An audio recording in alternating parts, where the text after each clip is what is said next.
Okay, guys, we got some serious stuff to talk about here. It has been brought to my attention over the last few months or several projects that I've done that there is a conspiracy theory, a myth that is just gone viral amongst makers and woodworkers alike. And the myth is wood expansion. Oh my God, the wood expands and contracts throughout the year, and if you don't build with the right joinery, everything's gonna explode. Let me just say that that is a bunch of BS, okay? Now, does wood expand and contract? Yes, with the right forces and influences at play, it does. Okay, so places you will see expansion and contraction over the seasons would be an exterior door, for example. On one side of the exterior door, you have the inside of your house, which is warm and dry. On the outside, it's cold and wet, or whatever your temperate climate is. But regardless, you have two completely different environments on either side of that door that are affecting the wood that makes up that door.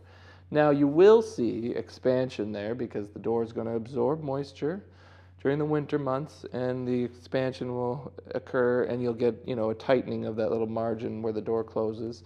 Sometimes it might even bind on you, depending how big that gap is between your liner and your door.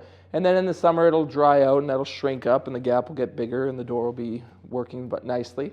Okay, so that is one example of wood expansion.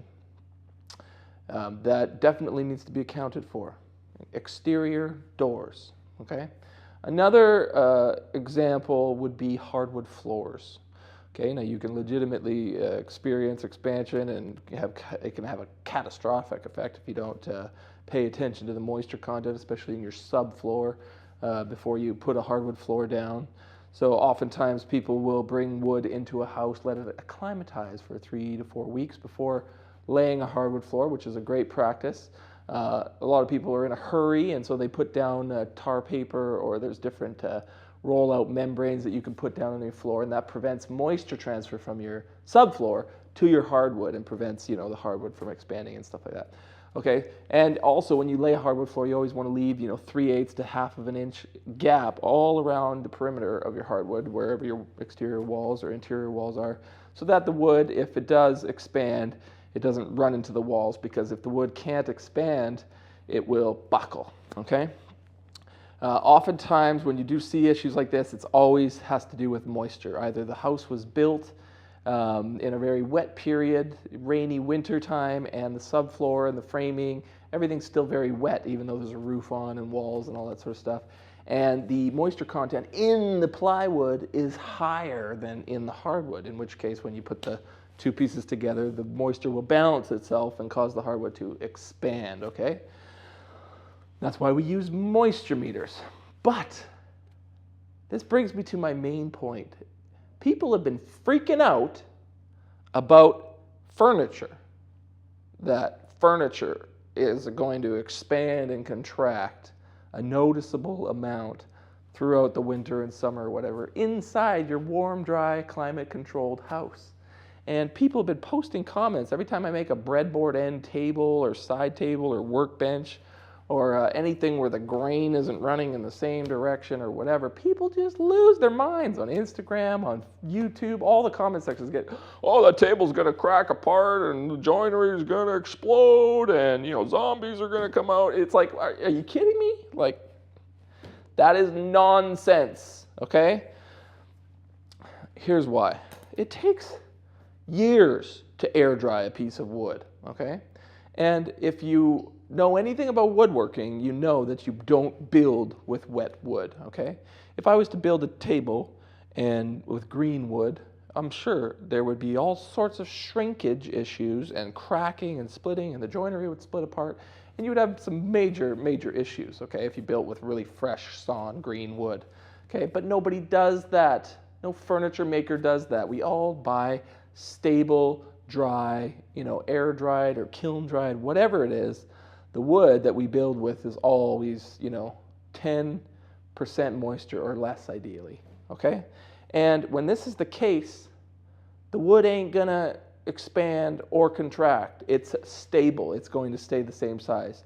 You will, the only thing that I have noticed is a tiny, tiny bit of contraction or shrinkage from when I take projects out of my shop, which is cooler and more humid. I don't even have proper weather stripping on my doors, so it's very, I have heaters in here, but it's cool. It's like maybe 10, 12 degrees Celsius or something like that. And so when I put them into my nice warm, dry, wood stove heated house, I get a tiny, tiny little bit of shrinkage, like, across the tabletop, maybe a 32nd of an inch. A great example is my workbench here. I've got these breadboard ends on my workbench, walnut breadboard ends on this maple workbench, and there's through tenons and all sorts of stuff going through there. And I noticed that when I built it, I sanded it all flush. And now when I run my hand from the maple to the walnut breadboard end, there's about a 64th of an inch lip, where the maple has shrunk in a tiny little bit.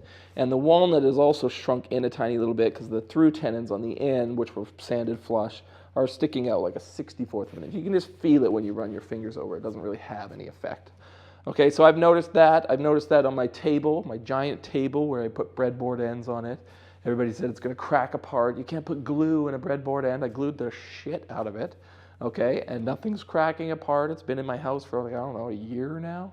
And it's beautiful.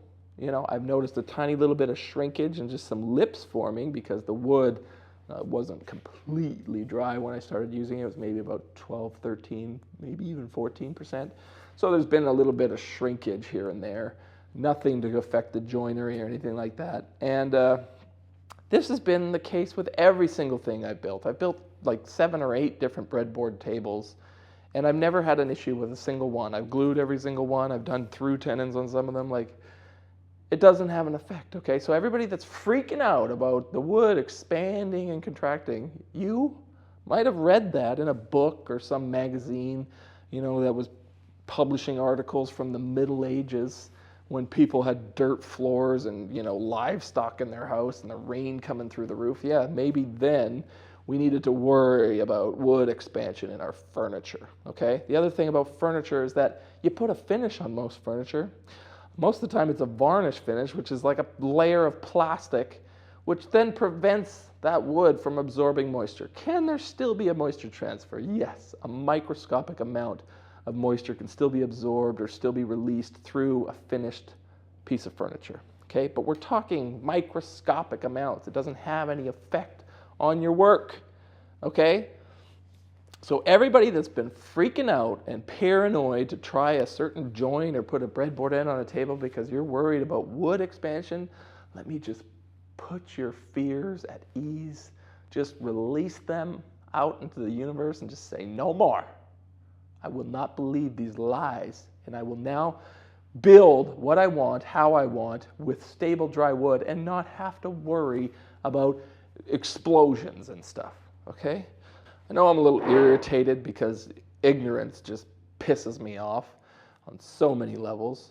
And I know in many ways that I'm ignorant myself, but this is not one of those things because I have years and years of experience, and I know that things do not expand when they're built with dry wood, okay? They just don't. If anything, they will shrink a minute amount depending on the atmosphere that you built the piece in and the atmosphere that the piece resides in when it's finished, okay? So when you're building furniture, when you're building tables, all this sort of stuff, if you build with dry wood, you don't need to worry. Use whatever joinery you want, put the grain direction whatever way you want. Nothing's going to happen unless you have a flood in your house and then that piece of furniture sits in a pool of water for 5 weeks or something like that. Then you might have some issues. Or if you think, maybe I should put my inside table out on my deck and let it rain for, a month or so. Then you might see some issues. You might see some delamination and that sort of stuff. But most people don't do that with their furniture, okay, guys?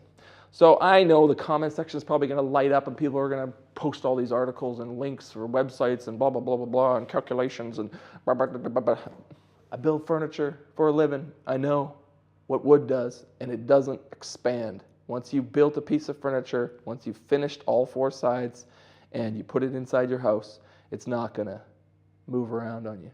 The only time it'll move around is when you use wood that isn't properly seasoned and dry and stable, and when you put specifically sometimes if you put a finish only on one surface, because then you have the sun coming through the window and it's heating up the top surface, and there might be humidity in the house or whatever, and if the raw underside of the wood isn't finished, it can then absorb wood moisture, and you can see cupping in a tabletop and stuff like that. So there are issues of movement and stuff like that, but expansion and cracking and explosions of your joinery is just not one of those things, okay? So I just hope that I dispelled this myth for you. I hope that I've released some of you from your fears of building with specific joinery and whatever situations or types of hardwoods. I am not the most skilled woodworker out there. I do not have the most experience, but I've built lots of things, lots of pieces of furniture, lots of tables, and I put them inside my house, and nothing has ever happened with any of them, okay? I've sold tables that have done breadboard ends. Nobody's ever called me back and said that their tabletop exploded or moved or expanded and, okay? So can we just let this go, people? Can you just stop freaking out about wood expansion because it's a bunch of BS, okay? Does wood expand and contract when subjected to high amounts of humidity or moisture? Yes. Do you have high amounts of humidity and moisture inside your house? No. I've even built cabinets that are 6 inches away from the shower curtain in my bathroom. No moisture damage whatsoever, okay? Because people have fans in their bathroom now, and it's not like a steam room when you have a shower. Okay, so even in instances like that, where there's a moisture source very close to the cabinet, I put a finish on the cabinet so it doesn't absorb a lot of moisture, okay? Okay? Is this starting to make sense, people? I look forward to not reading any of the idiot comments of people being like, you're wrong, situation 6.4 of this article of this magazine states that blah, blah, blah, blah, blah. I don't care, okay? I know that the wood doesn't expand. Okay, build with dry wood. Don't be afraid, guys. Get out there and build stuff. Quit trolling the comment section, freaking out about other people's stuff exploding, all right? Sorry, I just had to get that off my chest. And hopefully some of you have learned something from this rant. Hopefully these trolls will stop being trolls. I highly doubt that, Like a dog returns to its vomit, so a fool repeats his folly. That's just the way it goes when you're a troll. My condolences to all you people that have been pissed off by this video. I don't really care. I'm going to have a great day now that I've just released this tension, and I'm going to start building a couple front doors. So if you enjoyed this video, you learned something from it, please give it a like. Make sure you're subscribed, because life is better when you watch YouTube videos made by the Samurai Carpenter, okay? It's just a fact, science. I'm sure they could do some tests that prove I'm right. But until then, I just know that I am, so just subscribe, okay? Well, that's all I have to say about that. Until the next video, guys. Samurai out.